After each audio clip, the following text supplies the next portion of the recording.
So one of the things that took me a little bit longer than expected was actually just loosening these bolts for the toilet. I had to, unscrew it a little bit longer than I expected.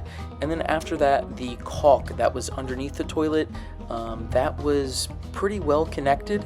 So I needed to take a blade and make sure to get everything off as well as I could, which you'll see in a little bit.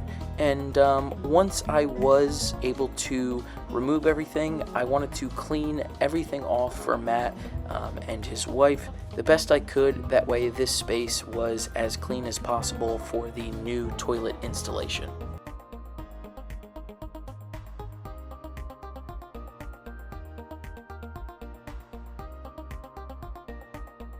Hey guys, Alex's girlfriend Jade here, just taking over the voice recordings for a little bit. Alex told me how impressed he was with the instructions and how thorough they were. Here he is installing the wax ring.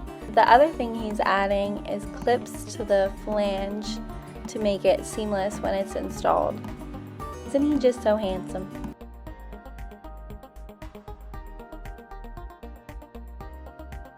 Once I got everything in place, you can see in a second, I made sure that there was proper adhesion with the wax ring, and then I screwed the toilet to the clips that were installed.